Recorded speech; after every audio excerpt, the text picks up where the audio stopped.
now.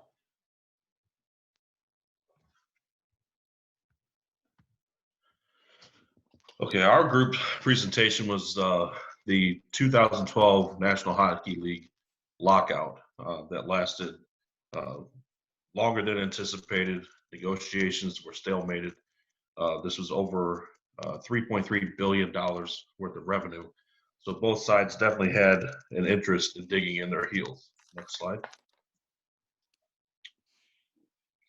The presentation that we're going to give goes over the following topics: is parties involved in the negotiations, the issues negotiated, and the interests broken down for each side. The timeline of events that stretched over the course of the season and cost both sides potentially billions of dollars.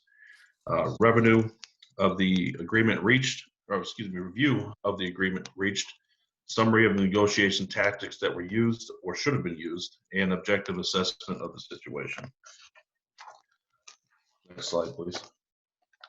The parties involved were the National Hockey League, the NHL, and the NHLPA, which is National Hockey League Players Association. The National Hockey League owners consist of 30 different franchises and represented by the NHL Commissioner Gary Bettman. National Hockey League Players Association has 600 plus active players, and they were represented by Donald Furr. Next slide, please. The issues being negotiated: there was a $1.1 billion increase in revenue since the last time the parties had sat down together back in 2004. That brought revenues currently up to $3.3 billion. And the issues being negotiated was the split between the Hockey League's players and the owners. The salary caps were also being negotiated. The length and value of the contract, the players' contracts, and how to handle the money owed on existing contracts for existing players. Revenue sharing amongst the teams on the owner's side.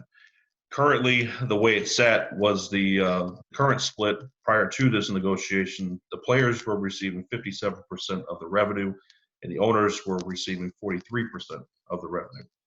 And in the NFL and NBA, what they try to do is try to get closer to their sister sports, if you will. And NFL and NBA shared revenues of about 50-50 right down the middle between the players and the owners, between the two. This is a big jump when you're talking about an additional $1.1 billion, and you can see why both sides would be hesitant to not dig in their heels and drag this out.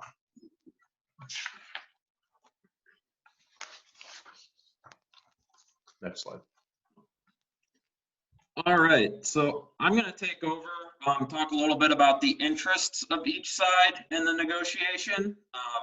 So as Dan just said, there was a lot more money at stake coming up in the 2012 negotiation over the bargaining agreement.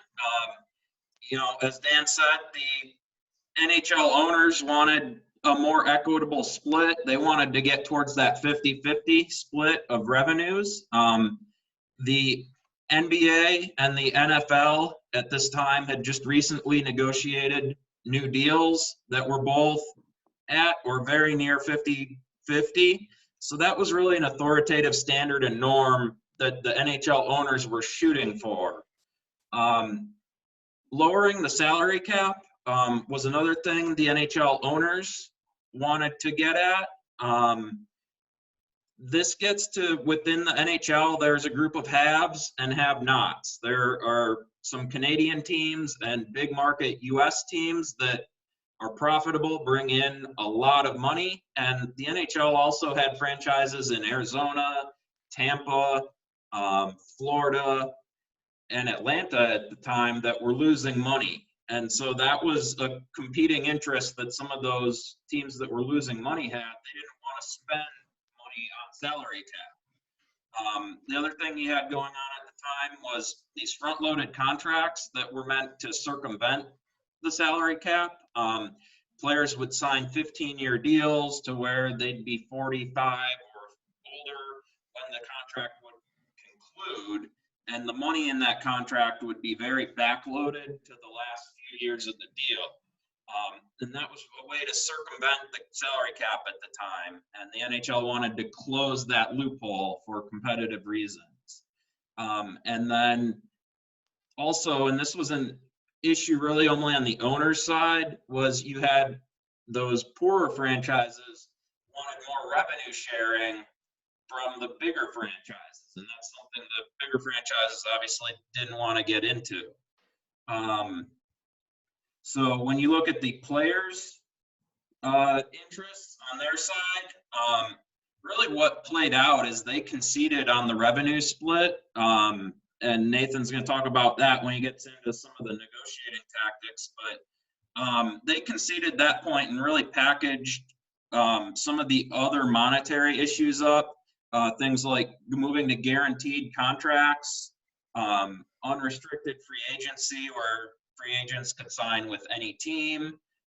They fought hard to increase the salary floor, so the minimum that teams needed to spend in order to stay in the league, and they maintained roster sizes and fought for some better player safety policies. So these were some issues on the player side where the star players gave up a little bit for the benefit of those guys that might only be in the league a year or two, were able to get guaranteed contracts, and they made sure there were roster spaces for those people. They weren't cutting roster sizes.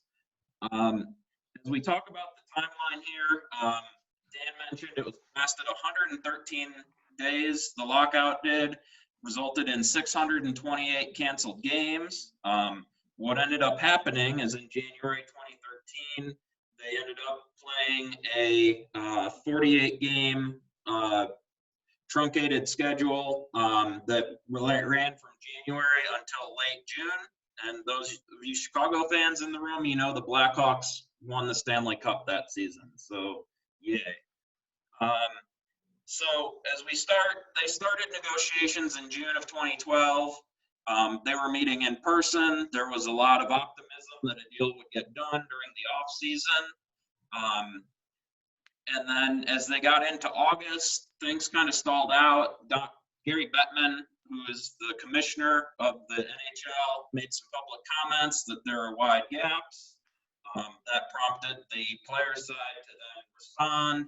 And that really stalled negotiations for a while. There was a 10-day period in early September where the sides didn't talk at all. And that was really the crunch time. If the season was going to start on time, deal needed to be reached in early September. You'll see September 13th there. The NHL, the owners actually locked out the players. That meant that players could no longer use team facilities and things like that. So at that point, September 13th, you knew that the season was going to be delayed. Moving into November, December, they had another breakdown in talks. A lot of that hinged that the NHL owners were hanging on this 50-50 split of revenue. That was really almost outside the zone of negotiation for what the players had, given that currently they had 57% of the revenues. Late November, at this point, games are being canceled. No season is happening. Everyone's losing revenue. The sides agreed to use a federal mediator to see if that would help facilitate the talks. It did. They had some productive talks throughout November. Then they knew that by early January, if a deal couldn't be reached, the entire season would be canceled. So throughout the second half of December, that really drove the talks. There was a sense of urgency because of that. What ended up happening is there December 29th, after the Christmas holiday, the sides got together every day with this federal mediator. They ended up meeting for about 16 hours straight on January 5th and into the early morning of the 6th. And with the help of the mediator, they struck a deal. So as we look just briefly at some of the things pre-lockout, where things stood, and then post-lockout. So the owners got their 50-50 split of revenues, and in order to get that, they conceded some points. The players got guaranteed guaranteed contracts. They got a little bit longer deals for both entry level and, well, veterans had a cap, but they also got the guaranteed contracts. When you look at the salary cap, it did initially go down, which favored the owners. However, it goes up each year based on time. There was also a component, $300 million of what they call make-whole payments for the players. Because the salary cap went down, all existing contracts at the time had to be renegotiated to fit within the salary cap. And so this $300 million pool of money helped when players lost value on their contract, they got some offset from this $300 million pool of money. And then revenue sharing, which again was a owners only issue, increased from 150 million split between teams up to 200 million in the new agreement. So you'll see, or as you can see, the owners played some hardball on their split of hockey-related revenues, but they conceded on some other points. A lot of that was some packaged bargaining. And so both sides could feel good about the agreement. They feel like they won certain points. And so with that, I'm going to hand it off to Nathan here. All right, guys, next we're going to talk about the negotiation tactics used. So one of the big ones that we noticed was authoritative standards and norms. And this kind of came into play when the owners of the NHL noticed that in other leagues, they were really receiving a lot more revenue than the current NHL owners. So that led owners to kind of want to renegotiate the CBA, and they came in really high. The opening offer was pretty ridiculous. They wanted to change it to 57-43 owners, players. And with that, basically, it started off negotiations bad from the start. And then next, we're going to talk about leverage. So the leverage used was negative leverage. The players basically threatened the NHL owners. They threatened to leave the league altogether if their terms were not met. And some of them actually did leave the league. They used it as their BATNA, and they went over to the European leagues. So that was a real conflict between the two sides. And then we noticed there was the use of mediation as well. They brought in mediators. The first time that they brought in the mediators, it didn't work very well. The two sides were too far apart, and they could not come to a conclusion. But shortly after, they brought in the mediators once again, and it really helped facilitate the agreement that they were able to come to. And we noticed that this was there was distributed bargaining used in this negotiation, and that's kind of one of the huge problems that occurred. Both sides were seeking to gain value. They were looking at it as there was a certain amount of value to be had, and each side was kind of trying to take as much as they could get, when what they should have been doing was looking at it from more of an integrative standpoint, but I'll talk about that in the next slide. And then we noticed, according to the dual concerns model, it was competitive. So both sides were really competing, trying to gain as much as they could. They weren't really focused on the relationship. They were more focused on what they could get out of the negotiations. And we noticed that if they would have taken more of a collaborative approach, we think that the negotiations would have gone a lot better. Next slide. And then our assessment of the situation, it was a dysfunctional negotiation from the start. The owners came in and basically said they wanted to terminate or modify the existing CBA. And they didn't really come in willing to negotiate. They came in demanding their terms be met. So that wasn't received very well by the NHLPA, and they immediately rejected the opening offer. And there was a lack of confidentiality on both sides. One of the big things that both sides did was they spoke to the media separately. So the NHL would make a statement, and the NHLPA would make a statement.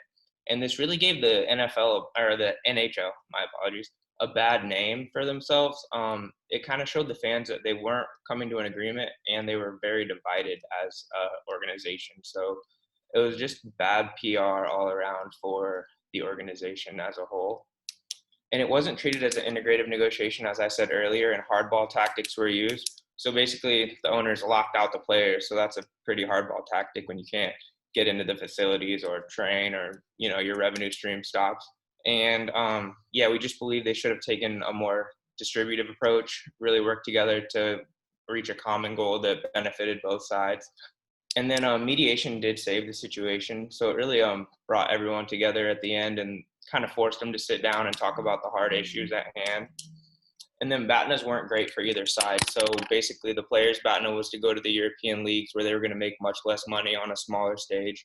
And then the NHL owners' BATNA was to close down the league until their terms were met, which completely stopped the revenue stream. So the BATNAs weren't good on either side.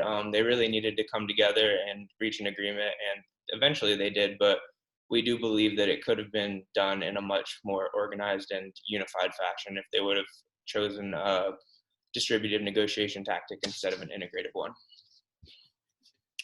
And that is our presentation on the 2012 NHL Lockout. Thank you guys very much for watching.